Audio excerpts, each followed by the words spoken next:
नमस्कार, यो एभेन्यूज खबरको संकेत हो। तपाई अहिले एभेन्यूज@2 मा हुनुहुन्छ। म ममता थापा। प्रारम्भमा मूल खबर।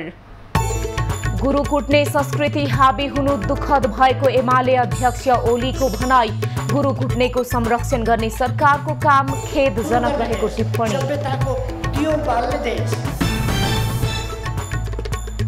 प्रधानमन्त्री कार्यालयद्वारा सरकारका 6 महिने प्रगति विवरण सार्वजनिक। भ्रष्टाचार नियन्त्रण र अर्थतन्त्रको पुनरुत्थानमा उपलब्धि हासिल गरेको दाबी। मुस्लिम धर्मावलम्बीहरूले आज बकर ईद पर्व मनाउँदै मस्जिद र ईदगाहहरूमा सामूहिक नमाज पढेर खुसी साटासाट।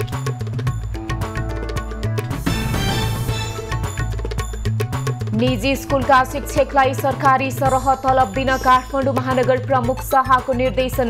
नदिए महानगरमा उजुरी दिन आग्रह। र 19औं एसियाली खेलकुदका लागि नेपाली खेलाडीहरूले दिए तयारीलाई तीव्रता। प्रशिक्षणलाई प्रभावकारी बनाइएको प्रशिक्षकहरूको दाबी।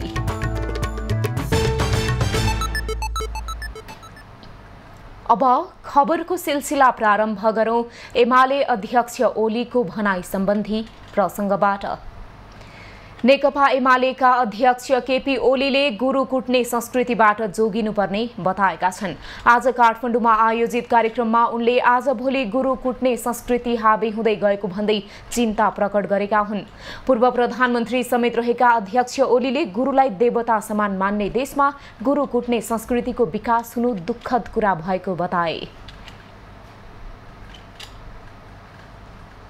विद्यार्थी भाइ बहिनीहरूलाई म भन्न चाहन्छु, आजकल गुरु कुट्ने संस्कृति छ। बडा दुःखद कुरा हो। हाम्रो देश जस्तो एउटा सभ्यताको सभ्यता सुरु गर्ने देश, सभ्यताको दियो बाल्ने देश, यस्तो देश गुरुदेवो भव भन्ने देश आज गुरुको ढाड खुस्काउँछ।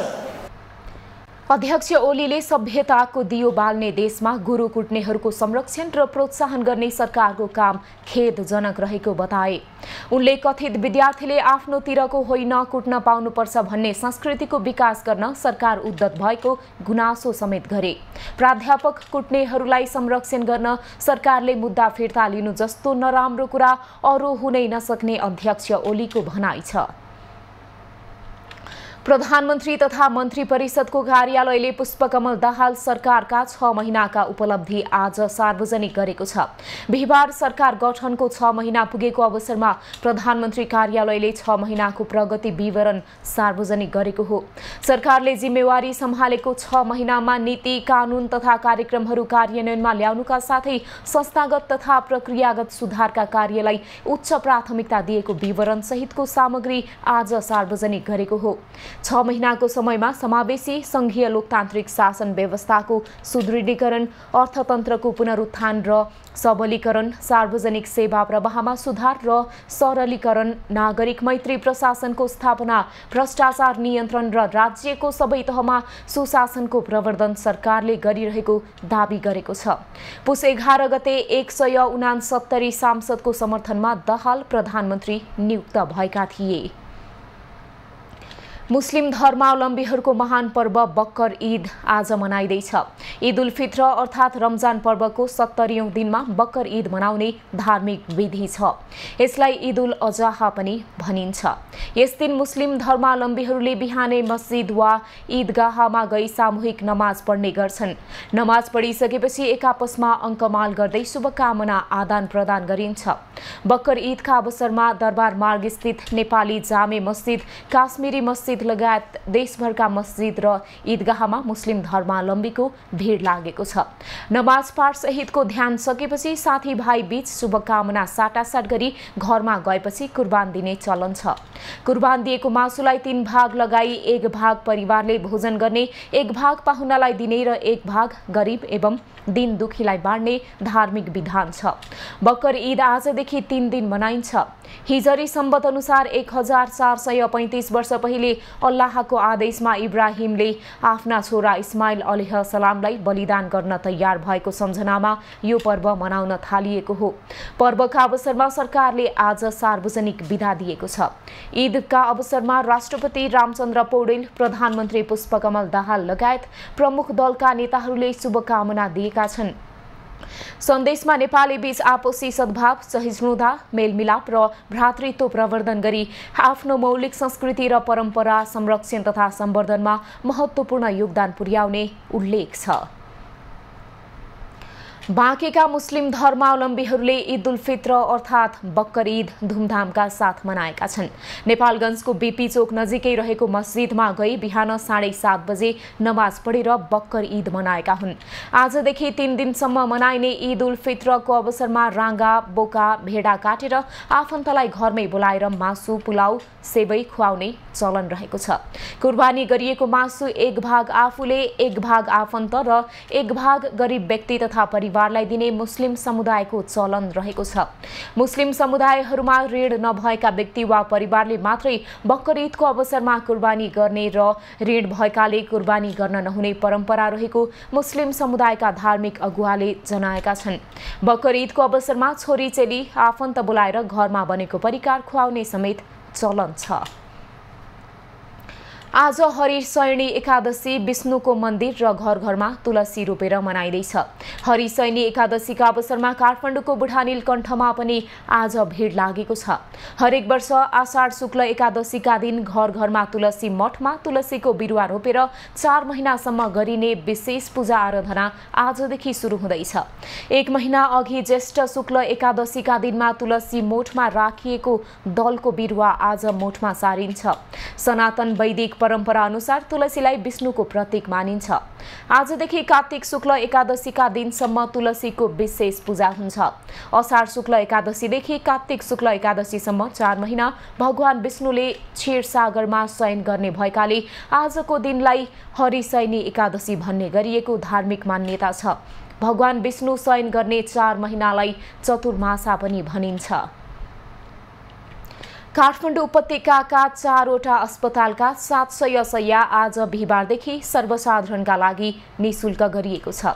यसअघि वीर अस्पतालमा साधारण शय्या निशुल्क गरिएकोमा आजदेखि थप 4वटा अस्पतालको शय्या निशुल्क भएको हो। कान्तिबाल अस्पतालको 60, परोपकार प्रसूति तथा स्त्रीरोग अस्पतालको 450, ट्रमा सेन्टरको 150 र शहीद गंगालाल हृदय रोग केन्द्रको 90वटा साधारण शय्यामा अब बिरामीले पैसा तिर्नु पर्दैन।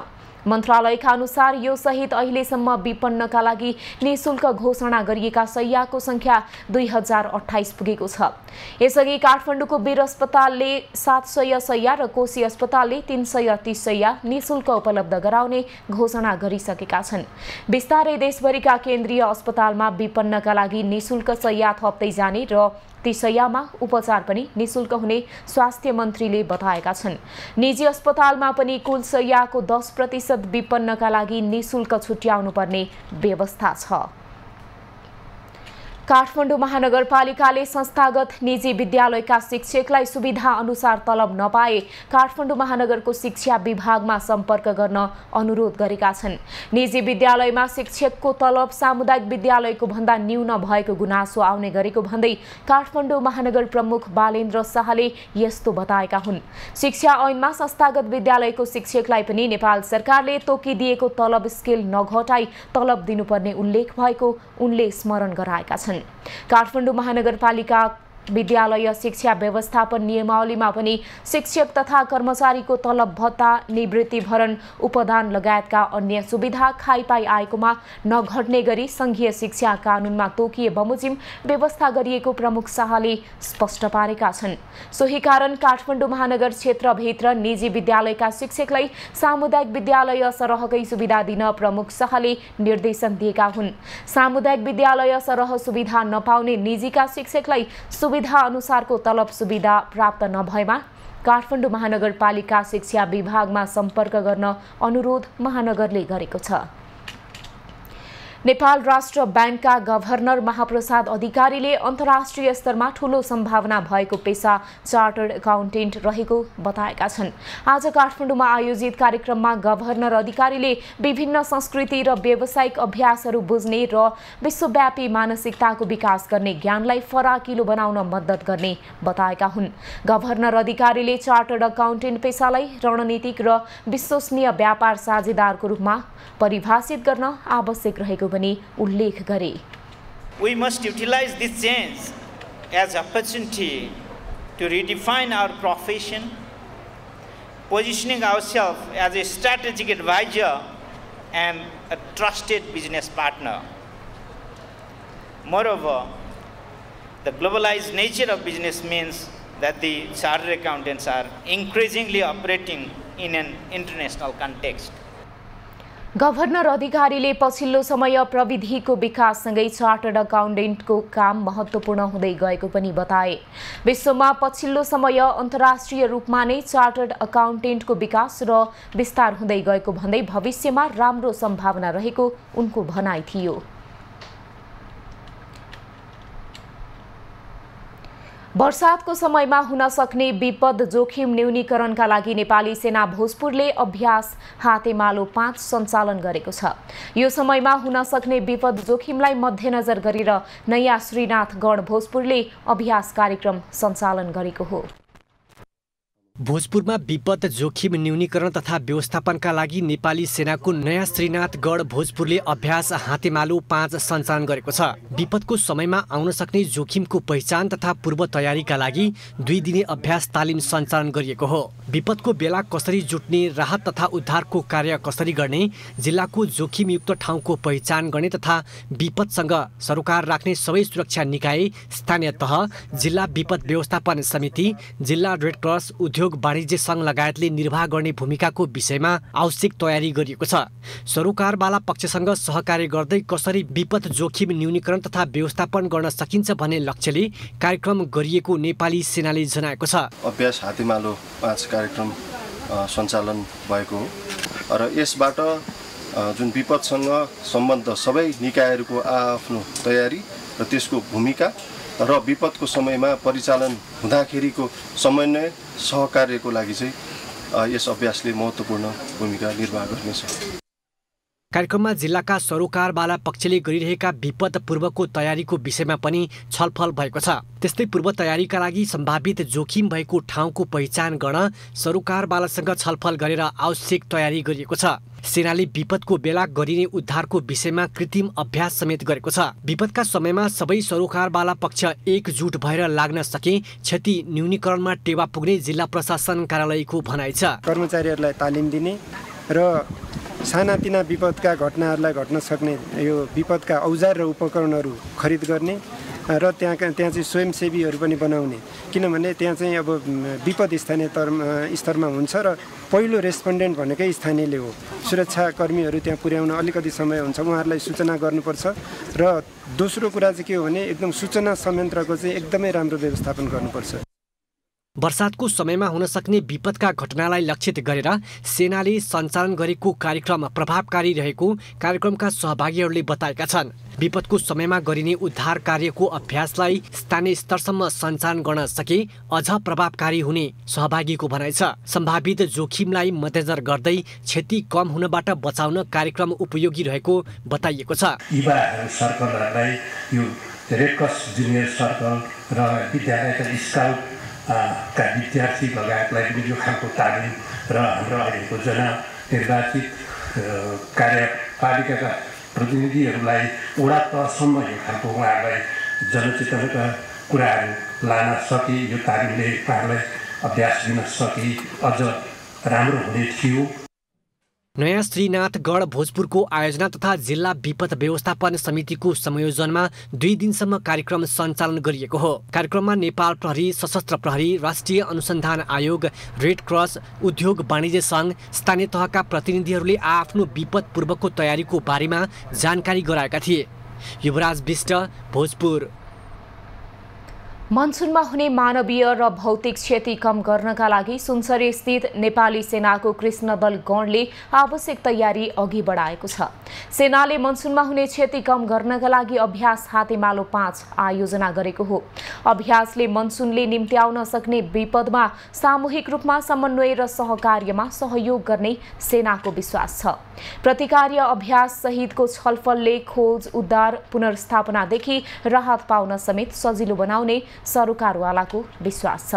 पहाडी तथा तराई क्षेत्र समेत समेटिएको सुनसरीमा मनसुनमा बाढी पहिरोले हरेक वर्ष क्षति गराउँदै आएको छ। नेपाल भएर बग्ने सबैभन्दा ठूलो नदी सप्तकोशीका कारण पनि हरेक वर्ष जनधनको क्षति हुँदै आएको छ। खबरको सिलसिला अझै जारी छ, हामीसँगै रहनुहोला।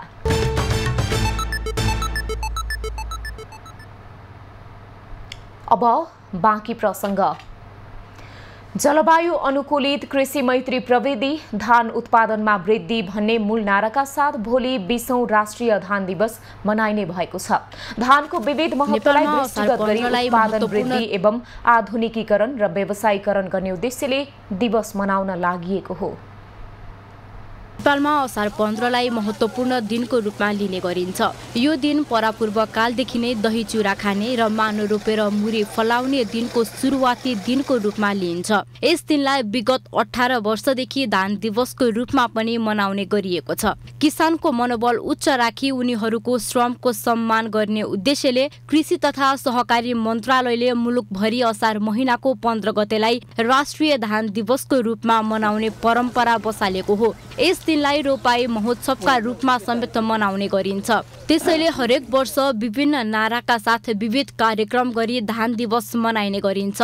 सन् 2004 मा संयुक्त राष्ट्रिय संघले अन्तर्राष्ट्रिय धान दिवस मनाउने प्रस्ताव पारित गरेपछि विश्वभर धान दिवस मनाउने प्रचलन चलेको हो। त्यसैगरी नेपालमा पनि कृषि प्रधान हाम्रो मुलुकमा खाद्य सुरक्षाको प्रमुख आधारको रूपमा रहेको धानको उत्पादनलाई महत्त्व दिँदै सरकारले असार 15लाई राष्ट्रिय धान दिवसको रूपमा मनाउँदै आएको हो। सरकारले असार 15लाई धान दिवसका रूपमा मनाउँदै आए पनि आधुनिक प्रविधि आम किसानमाझ अझ पुग्न नसकेका कारण खेती योग्य जमिन भएर पनि धान उत्पादनमा वृद्धि हुन नसकेको कृषि विज्ञहरूको भनाइ छ।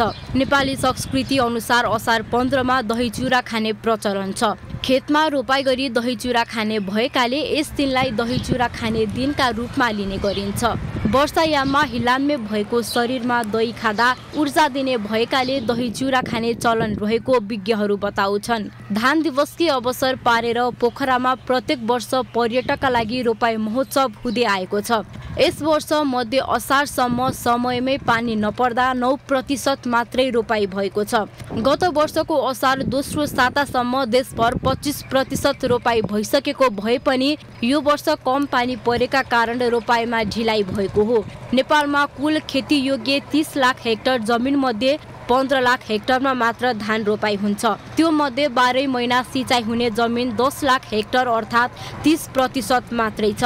नेपालमा वार्षिक 56 लाख मेट्रिक टन उत्पादन हुने गर्दछ। लम्पी स्किन रोगको संक्रमणका कारण 3.5 महिनामा 25,000 भन्दा बढी पशुको मृत्यु भएको छ। 2079 चैतमा देखिएको उक्त संक्रमण असार दोस्रो सातासम्म 76 जिल्लामा फैलिएको छ।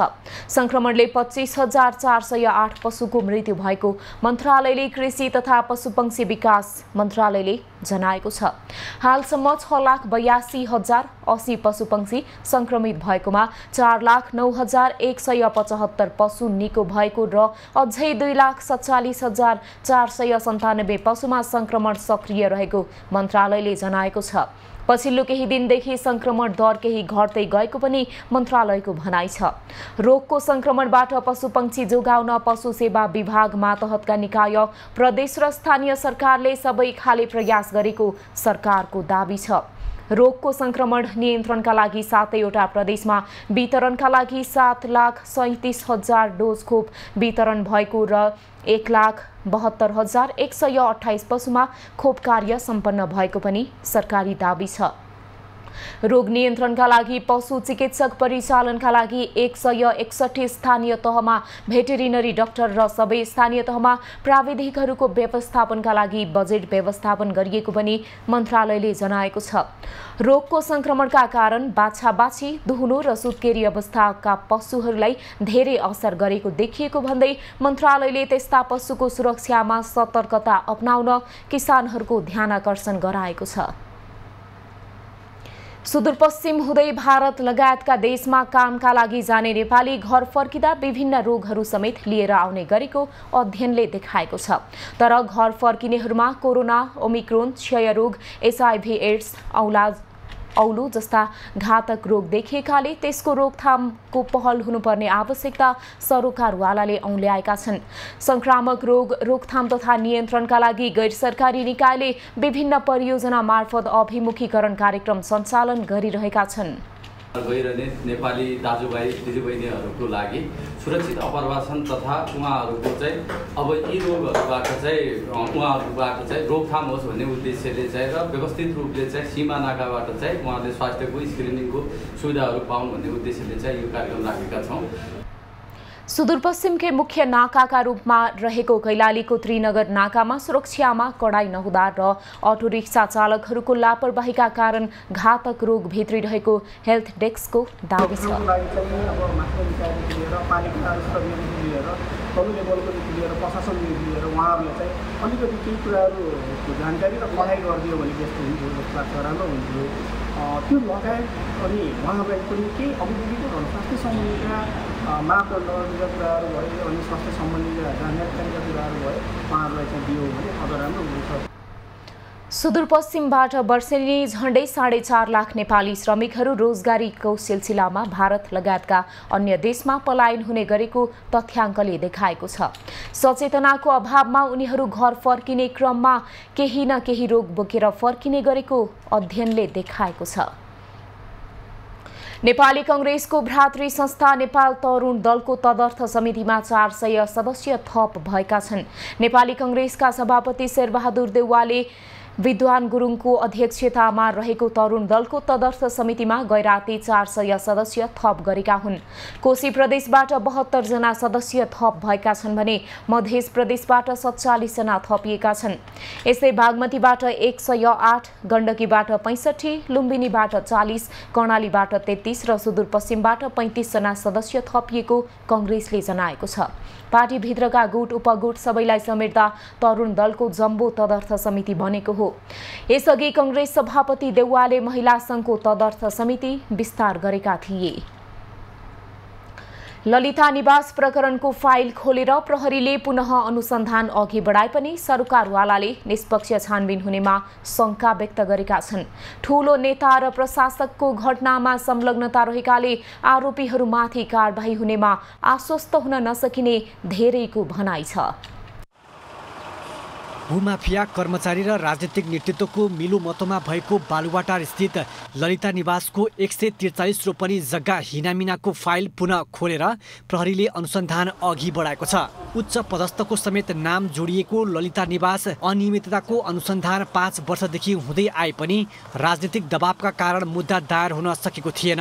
पूर्व निर्वाचन आयुक्त सुधीर कुमार शाह, भाटभटिनी सुपरमार्केटका सञ्चालक मीन बहादुर गुरुङ सहित पक्राउ परेकालाई हिरासतमा लिएर मुद्दा प्रक्रिया नै अघि बढाएकाले प्रचलित कानुन अनुसार कारबाही हुनेमा शंका गर्नु नपर्ने प्रहरीले जनाएको छ। पक्राउ परेकाहरूमाथि प्रहरीले सरकारी लिखित कृत्यमा हदम्याद नहुने गरी कारबाही प्रक्रिया अघि बढाएको छ।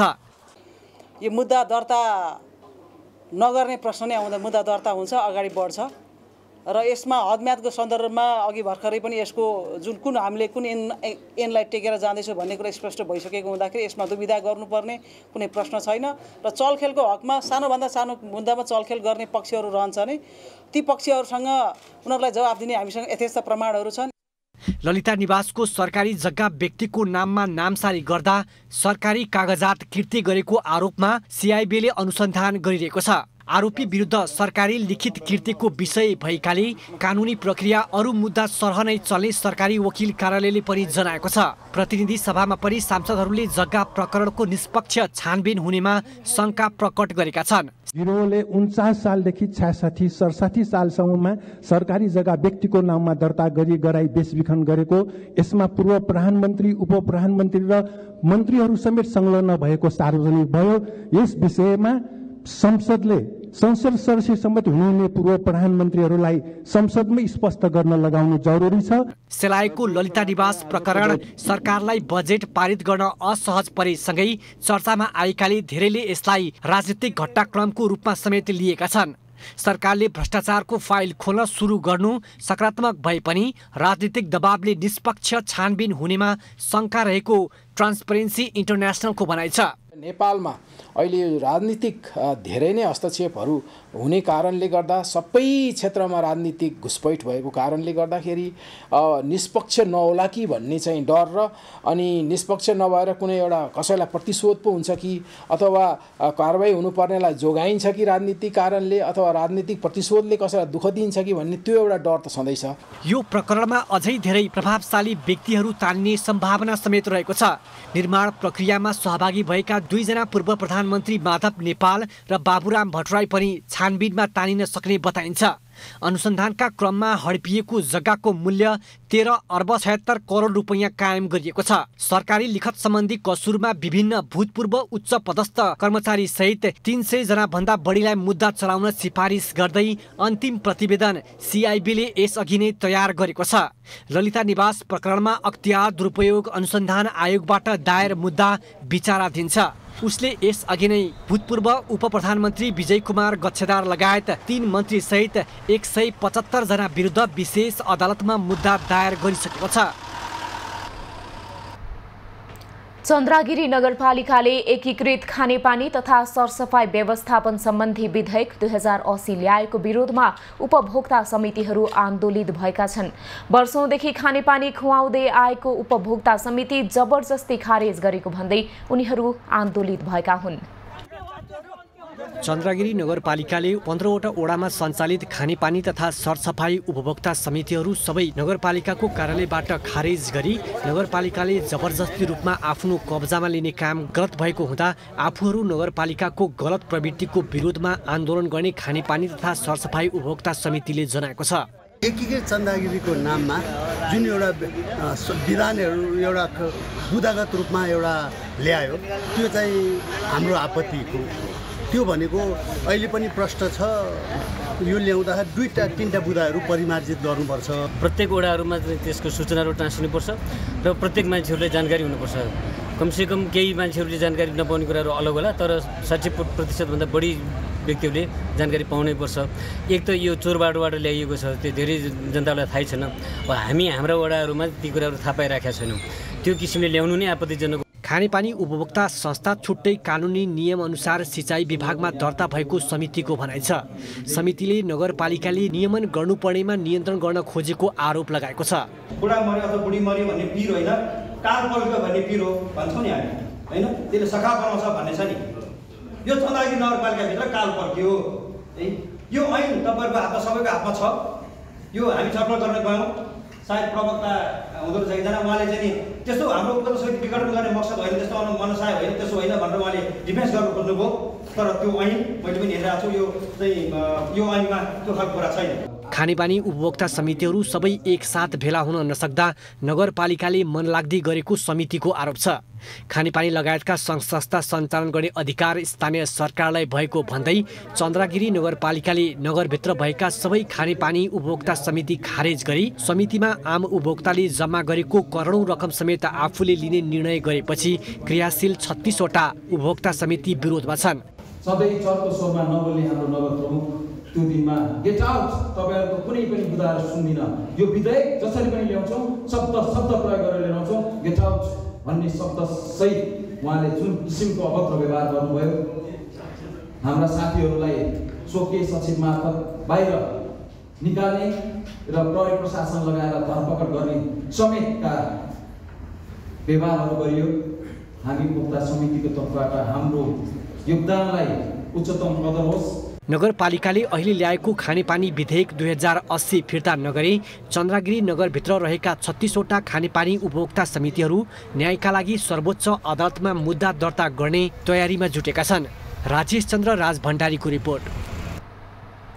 नेपाल भारत सीमा क्षेत्र जोगबनीमा खुलेआम तस्करी भइरहेको पाइएको छ, तर सम्बन्धित निकाय भने मौन छन्। सीमा सुरक्षामा खटिएका सशस्त्र प्रहरी, नेपाल प्रहरी र भन्सारका कर्मचारीको आँखै अगाडि एउटै व्यक्तिले पटक पटक भारतीय सामानहरू नेपाल भित्र्याउँदा समेत देखेको नदेखे गरिरहेका छन्। नेपाल भारत सीमा क्षेत्र जोगमनीमा तस्करी मौलाएको छ।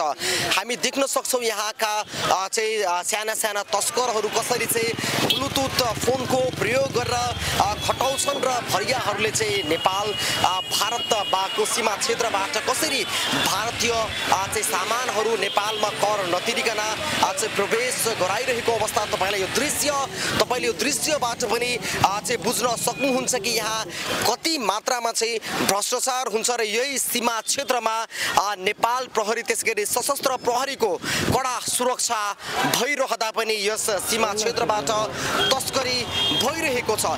यस विषयमा चाहिँ हामीले बुझ्ने प्रयास गरेका थियौँ र यहाँ व्यापारीहरूले साना मात्रामा चाहिँ यहाँ तस्करी भइरहेको छ, सामानहरू लिइरहेको अवस्था छ, पार गराइरहेको अवस्था छ, तथापि पनि यहाँ नेपाल प्रहरी त्यसगरी सशस्त्र प्रहरीबाट कुनै रोकटोक छैन।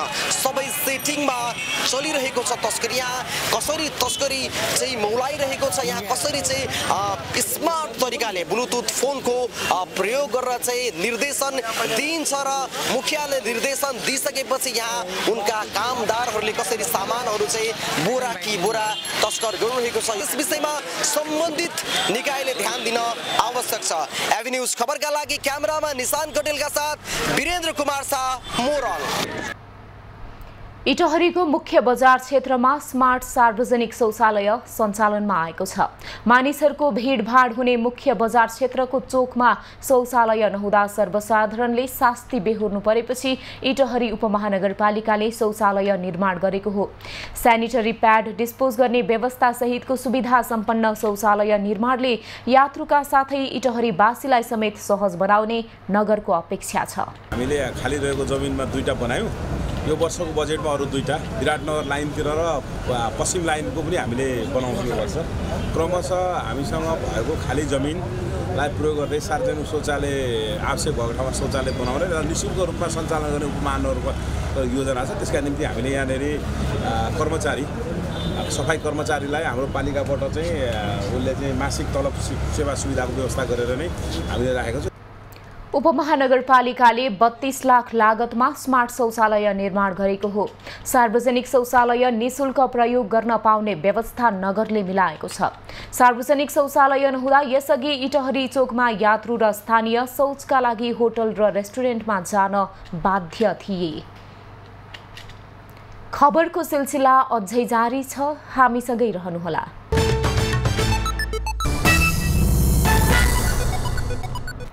नेपालका 233 खेलाडी चीनमा हुने 19औं एसियाली खेलकुदको तयारीमा जुटिरहेका छन्। 29 खेलका 233 नेपाली खेलाडीले चीनको हाङझाउ शहरमा आयोजना हुने एसियाडमा प्रतिस्पर्धा गर्न लागेका हुन्। चीनको हाङझाउ शहरमा आगामी सेप्टेम्बर 23 देखि 19औं एसियाड सुरु हुँदैछ। कोभिड महामारीका कारण एक वर्ष ढिला गरी हुन लागेको 19औं एसियाड यसपटक भने निर्धारित समयमा नै हुने आशामा एसियाली राष्ट्रका खेलाडीहरू छन्। यसअघि सन् 2022 को सेप्टेम्बरमा 10 देखि 25 सम्म आयोजना हुने तय थियो, तर चीनमा महामारी फैलिएपछि प्रत्येक 4 वर्षमा आयोजना हुनुपर्ने एसियाली खेलकुद प्रभावित हुन पुग्यो। हाङझाउ एसियाड आउन अब 87 दिन मात्र बाँकी छ। आयोजना नजिकिँदै गर्दा नेपाली खेलाडीहरूले आफ्नो तयारी तीव्र बनाइरहेका छन्। नेपाल भारोत्तोलन संघका अध्यक्ष राम श्रेष्ठले आयोजना नजिकिँदै गर्दा खेलाडीको तयारीमा तीव्रता दिइरहेको बताए। भारोत्तोलनका लागि वैदेशिक प्रशिक्षणको योजना समेत बनिरहेको छ। हामीले कुरा भइरहेछ परिषदसँग, उहाँलाई पनि तपाईलाई कहाँ सहज हुन्छ, राम्रो प्रशिक्षण कहाँ हुन्छ हामीलाई एउटा जानकारी गराउनुहोस् भनेको छ। त्यही हिसाबमा हामी 2-4 दिनमा यो सबै प्लानहरू बाहिर विदेशतिर पनि केही समयको लागि लाने भन्ने सोच छ हाम्रो। 16औं एसियाडमा कांस्य पदक विजेता समेत रहेका बक्सर दीपक महर्जनले नेपाली बक्सिङ टोलीले 1.5 महिनादेखि राम्रो तयारी गरिरहेको बताए। भारतीय प्रशिक्षकको नेतृत्वमा खेलाडीहरूले प्रशिक्षण गरिरहेको तयारी प्रभावकारी भइरहेको उनको भनाइ छ। कोचहरूको तर्फबाट र खेलाडीको तर्फबाट गर्ने काम चाहिँ गरिरहेका छौँ। एकजुट एक आपसमा मिलेर प्लान बनाएर अहिले हामी बेसीबाट स्पेसिफिक ट्रेनिङमा छौँ, स्पेसिफिक प्रिपरेसन तयारीमा छौँ। र बक्सिङमा हाम्रो एउटा विज्ञ कोच पनि हुन्छ इन्डियाबाट आएका, जुन कोचसँग धेरै आइडिया नलेज छ। त्योसँग हामी पनि छौँ त्यसमा। हामी पनि उहाँको सपोर्ट भएरलाई यसपालि चाहिँ बक्सिङले चाहिँ अलि तयारी पहिलेको ढाँचामा राम्रो तयारी भएको छ। पदक सम्भावनाका हिसाबले बक्सिङलाई सरकारले पहिलो प्राथमिकतामा राखेकाले आफूहरूले पनि सोही अनुरूप मेहनत गरिरहेको खेलाडी बताउँछन्। यस पटक नेपालको तर्फबाट कुल 50 जना प्रशिक्षकको प्रशिक्षणमा 233 खेलाडीहरू 19औं एसियाली खेलकुदको तयारीमा जुटिरहेका छन्। 29 खेल मध्ये गल्फ वैदेशिक प्रशिक्षण अन्तर्गत भारतको बेंगलोरमा प्रशिक्षण गरिरहेको छ। अन्य केही खेल पनि वैदेशिक 19औं एसियाली खेलकुद सचिवालयका सचिव प्रचण्ड शर्माले आगामी साउन 1 देखि असोज 3 गतेसम्म खेलाडीलाई क्लोज क्याम्पमा राख्ने बताए। राष्ट्रिय खेलकुद परिषद राखेपले विगतका प्रदर्शन र नतिजाका आधारमा 3 खेल टेक्वान्डो, कराते र बक्सिङलाई पहिलो प्राथमिकतामा राखेर तयारी गराइरहेको छ। एसियाली खेलकुदमा यी 3 खेलले नै नेपाललाई पदक दिलाउँदै आइरहेका छन्। अब पालो खास खबरको। ललितपुर जिल्ला अदालतमा कार्यरत महिला कर्मचारीलाई हातपात गरेको आरोपमा कानून व्यवसायी पक्राउ परेका छन्। अधिवक्ता अमिर लामिछानेलाई पक्राउ गरिएको हो। उनले नासु प्रेमिका तामाङलाई हातपात गरेको आरोप छ। तामाङले ललितपुर प्रहरी परिसरमा उजुरी दिएपछि वकिल लामिछाने पक्राउ परेका हुन्।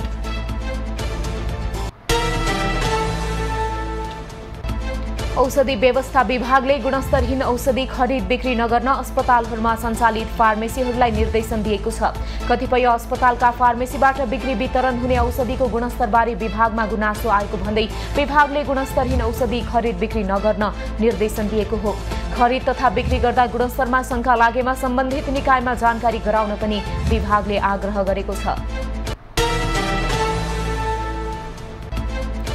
दोलखाको गौरी शंकर गाउँपालिका 8 खारेको मन्थलीमा बाढीले 2 घरमा क्षति पुर्याएको छ। अविरल वर्षाले खारेको मन्थली खोलामा बाढी आउँदा 15 घर विस्थापित बनेका छन्। सो क्षेत्रमा विद्युत सेवा र टेलिफोन सेवा पनि अवरुद्ध भएको छ। राष्ट्रिय स्वतन्त्र पार्टी रासोपाले 77 वटै जिल्लाका लागि सम्पर्क सांसद तोकेको छ। नागरिकले आफ्ना समस्या तथा संसदमा उठाउनुपर्ने मुद्दा विषयमा सम्बन्धित सांसदलाई सीधा सम्पर्क गर्न सक्नेछन्। जिम्मेवारी दिने क्रममा सांसदको गृह जिल्लामा अन्य थपेर बाँडफाँड गरिएको छ भने पार्टी सभापति रवि लामिछानेलाई भने कुनै पनि जिल्ला तोकिएको छैन।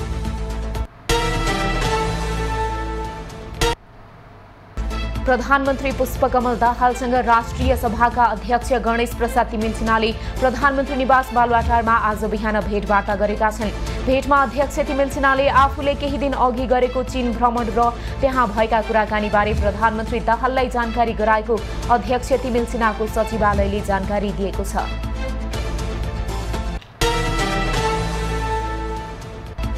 नेकपा एमालेका अध्यक्ष एवं पूर्व प्रधानमन्त्री केपी ओलीले पार्टीका पूर्व महासचिव मदन भण्डारीको 72औं जन्म जयन्तीको अवसरमा वृक्षारोपण गरेका छन्। ललितपुरको च्यासल स्थित पार्टी मुख्यालयमा आज बिहान नेपाल राष्ट्रिय भूतपूर्व सैनिक तथा प्रहरी संगठनले आयोजना गरेको कार्यक्रममा उनले बधको बिरुवा रोपेका हुन्। एमालेले आज देशभरि भण्डारीको 72औं जन्म जयन्ती मनाउँदैछ। नेपाली बजारमा आज सुनको मूल्य तोलामा 600 रुपैयाँले घटेको छ। नेपाल सुन चाँदी व्यवसायी महासंघका अनुसार आज छापावाल सुन प्रति तोला 1,09,400 र यसैगरी तेजाबी सुन बिहिबार प्रति तोला 1,08,900 रुपैयाँ कायम छ। चाँदी तोलामा 5 रुपैयाँले घटेर 1,370 रुपैयाँ कायम भएको छ।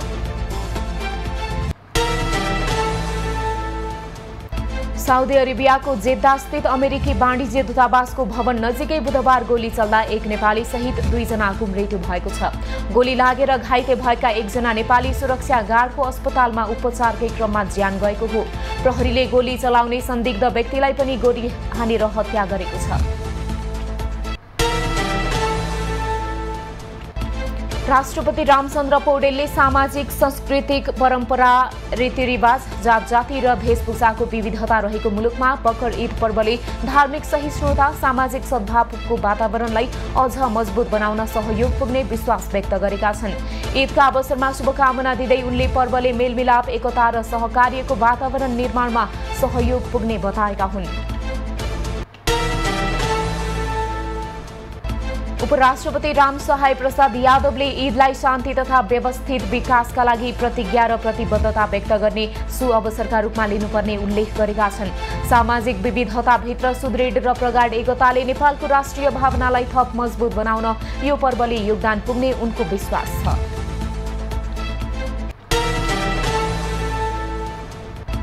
प्रधानमन्त्री पुष्पकमल दाहालले विविधताभित्रको एकता नै नेपाली राष्ट्रिय पहिचान र गौरव भएको बताएका छन्।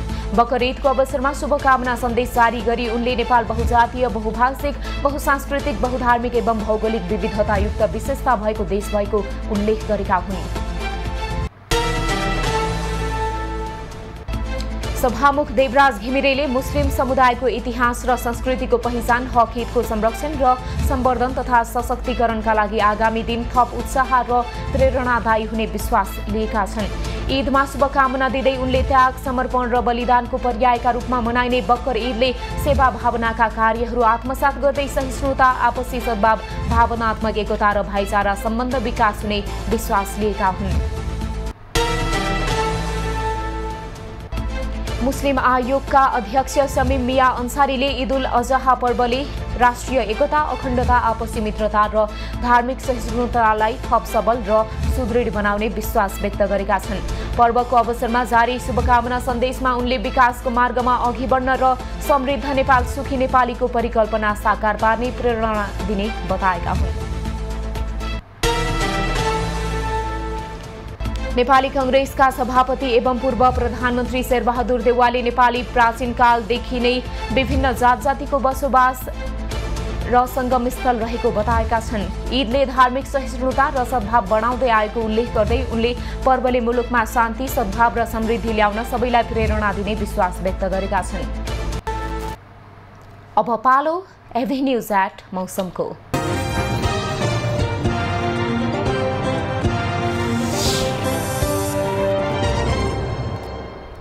हाल देशभर आंशिकदेखि सामान्य बदली रही कोशी बागमती गण्डकी र कर्णाली प्रदेशका थोरै स्थानहरूमा हल्कादेखि मध्यम वर्षा भइरहेको छ।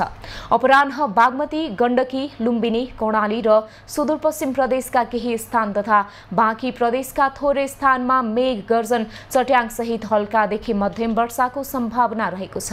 साथै गण्डकी लुम्बिनी र कर्णाली प्रदेशका केही स्थानमा भारी वर्षाको पनि सम्भावना रहेको जल तथा मौसम पूर्वानुमान महाशाखाले जनाएको छ। आज काठमाडौँ उपत्यकाको अधिकतम तापक्रम 30 डिग्री सेल्सियस र न्यूनतम तापक्रम 21 डिग्री सेल्सियसका बीचमा रहने अनुमान गरिएको छ। आज सूर्योदय बिहान 5 बजेर 10 मिनेटमा भयो भने सूर्यास्त साँझ 7 बजेर 3 मिनेटमा हुनेछ। आज देशभरको मौसम कस्तो रहला त हेरौं देशका विभिन्न स्थानको अनुमानित मौसमी अवस्था।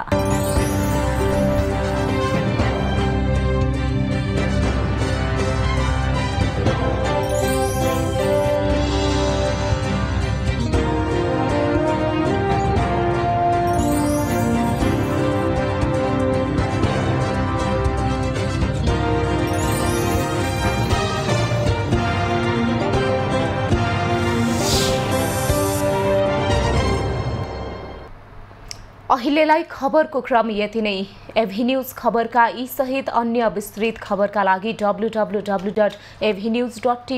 लगइन गर्न सक्नुहुनेछ। युट्युब, फेसबुक र ट्विटरमा पनि हामीलाई फलो गर्न सकिनेछ। खबरभित्रको खबरका लागि हेर्दै रहनुहोला एभी न्यूज खबर। नमस्कार।